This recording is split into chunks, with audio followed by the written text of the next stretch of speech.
이번에는요. 어떻게 생각하십니까? 순서를 좀 진행해 보겠습니다. 패널 분들의 한 방이 있는 해설을 들어보겠습니다. 주제 보시죠.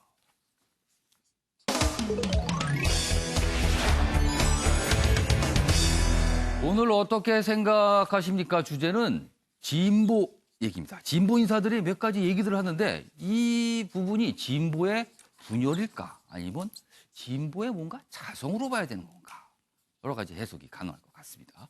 두 명의 인물이 등장합니다. 차례차례 소개해드리고요. 그리고 네 분 패널께서는 이 상황에 대한 의견을 좀 적어주시기 바랍니다.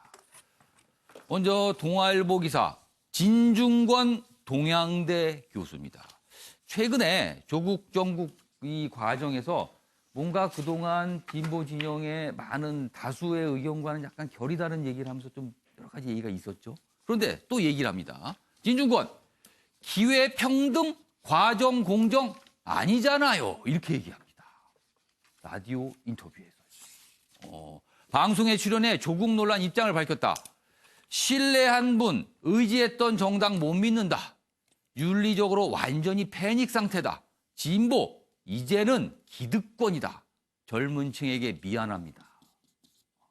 이게 진중권 교수도 진보 인사잖아요. 그러나 최근에 물론 좀 여러 가지 얘기가 있었습니다만 이렇게 얘기를 합니다. 그러면서 진보 진영 자체를 비판한 거예요, 지금요. 여기 보시면 이렇습니다. 기회가 평등합니까? 안 하잖아요. 과정이 공정했습니까? 아니잖아요. 결과가 정의롭다고 할 수 있나요? 이게 뭐냐라는 거죠. 이렇게 얘기를 하면서 여러 가지 얘기를 좀 했어요. 자, 그럼 진중권 교수의 발언, 어떤 발언인지 실제 확인해 보겠습니다. 보시죠. 지금 돌아가는 상황에 대해서 굉장히 우려하고 있고요. 네. 이거 뭐 황우석 사태도 아니고 다들 진영으로 나뉘어가지고 지금 미쳐버린 게 아닌가 이런 생각이 좀 들어요. 그리고 또 제가 신뢰했던 사람들을 좀 신뢰할 수 없게 되고 존경했던 분들 존경할 수 없게 되고 의지했던 정당도 믿을 수 없게 되고 뭐 이런 상황이니까 제가 사실 윤리적으로 완전히 패닉 상태입니다. 우리가 뭐 진보가 뭐가 됐냐면 거의 기득권이 돼버렸다는 느낌이 들거든요. 그래서 우리 젊은 세대들한테 정말 미안하고 드릴 말씀이 없는 것 같고, 그 대통령이 그런 말씀하셨죠. 기회는 평등하고 과정은 공정하고 결과는 정의로울 것이다. 근데 지금 기회가 평등합니까? 안 하잖아요. 과정이 공정했습니까? 아니잖아요. 그렇게 나온 결과가 그럼 정의롭다고 할 수 있나요? 이게 뭐냐라는 거죠, 도대체 저는. 네. 자, 이런 상황에서 또 한 명의 인물이 있습니다. 참여연대. 굉장히 진보적 성향의 시민단체로 꼽히죠. 여러 가지 개혁안 그동안 많이 주도한 단체인데요. 여기 보시면 참여연대의 김경률 전 집행위원장. 최근에 본인이 어떤 이렇게 사표를 던지면서 본인의 어떤 비판적인 입장을 밝혀갖고 또 여러 가지 얘기가 좀 있었어요. 그런데 또다시 뭔가 비판적 입장을 내놨습니다.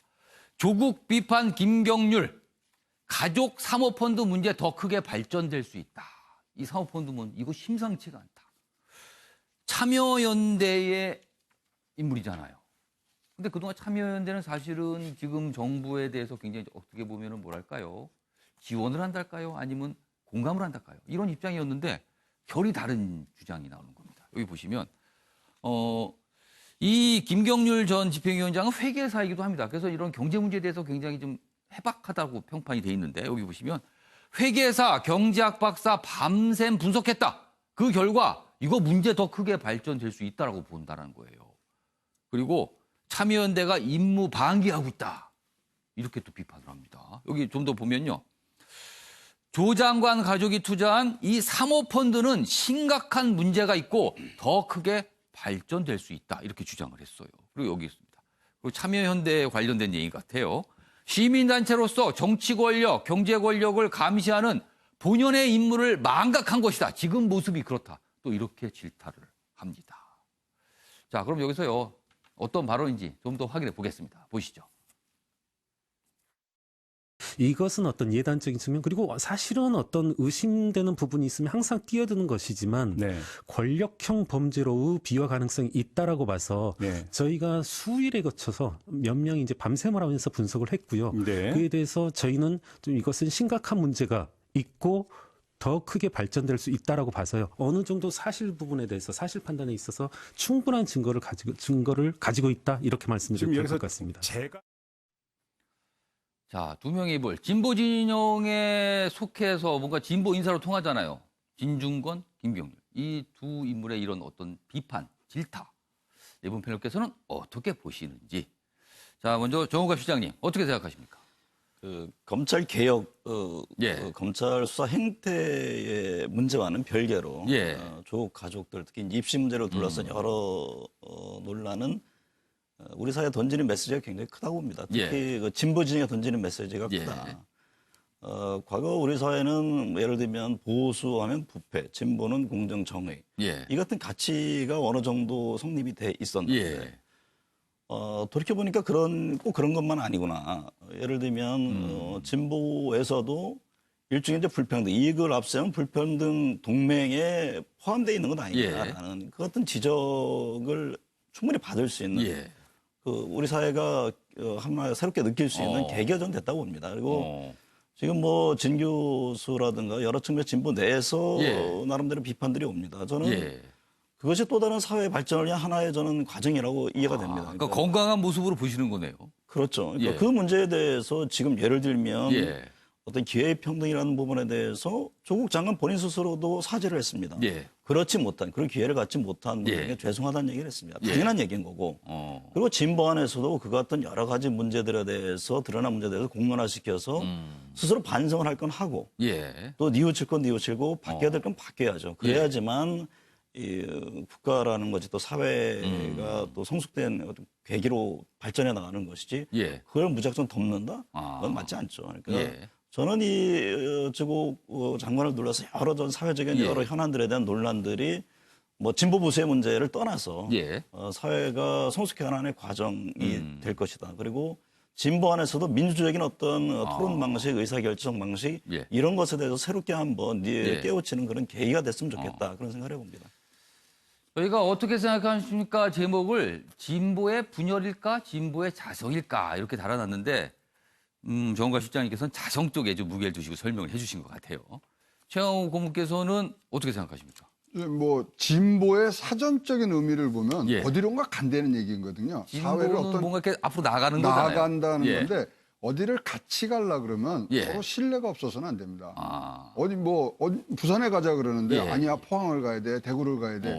이러한 신뢰 부분들이 깨지기 시작하면 이거는 이 소위 말하는 집권 여당의 아주 핵심 집단인 진보 세력에 지금 굉장히 균열이 갈 수밖에 없는 상황이라서 다시 한번 이 부분을 통해서 어쨌든 간에 우리나라의 지금 국정을 장악하고 또 끌고 나가야 되는 힘의 분산이 이루어지는 그러한 과정이 앞에 있기 때문에 경제의 엄중함과 이런 것들을 이해를 해서 다시 내부에서 신뢰를 쌓는 그런 계기가 됐으면 좋겠습니다.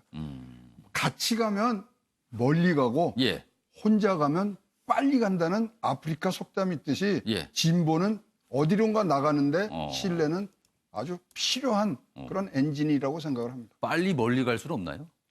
그러면 이제 다른 차를 타야 되겠죠. 그건 어려운 것 같으네요. 그거는 동시에 있기는. 알겠습니다.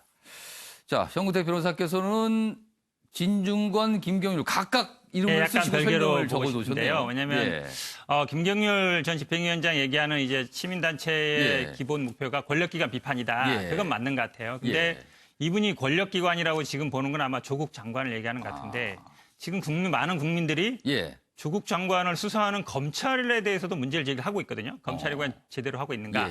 제가 보기에는 오히려 권력기관 비판이 검찰 쪽으로 가야 되는 게 더 맞지 않은가로 보고 사실은 지금 SNS상에서 제일 문제가 되는 거는 진중권 교수입니다. 하필이면 동양대 교수예요.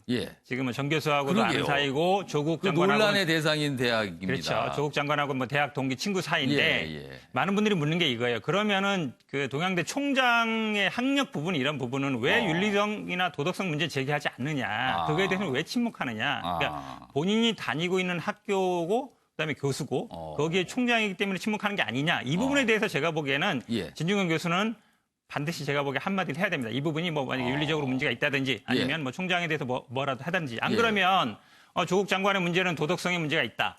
모순적이다 얘기하는데 그 대학의 총장에 대해서는 가만히 침묵하고 있다 그러면 당연히 평가 기준이 다른 거 아니냐 예. 이런 얘기가 나올 수밖에 없는 거거든요. 예. 저도 진중권 교수가 이 부분에 대해서 반드시 한마디 하기를 바라겠습니다. 오늘 형우대 변호사의 이런 질문을 받고 진중권 교수께서 오늘 또 뭐 입장을 또 표명하실 수도 있겠네요. 구체적으로 뭐 이렇게 생각한다고. 알겠습니다.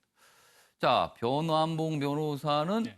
저는 직접적으로 표현을 해서 부끄러움에 대한 설명을 하셨네요. 예, 지금. 부끄러움을 아는 것과 예. 모르는 것의 차이라고 얘기를 하고 싶은데요. 예. 과거 인사청문회에서 현 여당이 주로 이제 주요 인사들 낙마시켰을 때 들었던 기준이 도덕성의 기준이었습니다. 예. 그때 이제 지금의 야당에서 예. 대응했던 논리는 도덕성의 일부 문제가 있기는 하지만 능력을 봐서 제발 좀 뽑아달라라고 예. 했었지만 이런 도덕성으로는 도저히 국무위원을 수행할 수 없다 해서 낙마를 많이 시켰었죠. 예. 근데 이번에 조국 사태에서 조국 장관 스스로도 예. 일부 부당한 측면, 뭐 불공정한 측면이 있긴 했었지만 위법은 아니기 때문에 뭐 좀 송구하다 정도만 넘어갔었고 정부와 예. 여당에서도 뭐 도덕성보다는 능력을 봐달라라는 좀 다 다른 얘기를 하고 있습니다. 과거 예. 자신들의 얘기가 전혀 배치되고 있는 상황이죠. 예. 이 상황에서 과연 자신들의 그 기준 자체가 이렇게 뭐 달라진 것이 맞는 것인지 지금 아마 이게 정권이 바뀌고 조국 장관이 만약에 예. 야권 인사했다고 한다면 이 정도로 끝나지는 않았었겠죠. 예. 그야말로 부끄러움을 아는 것과 모르는 것의 차이가 아닌가 생각을 합니다. 아, 오늘 보니까 뭐 다양한 답이 나옵니다. 뭐 부끄러움에 관한 얘기도 있고 뭐 빨리 간다, 멀리 간다 이런 어떤 정의도 나오고 아무튼 다양한 의견, 다양한 결의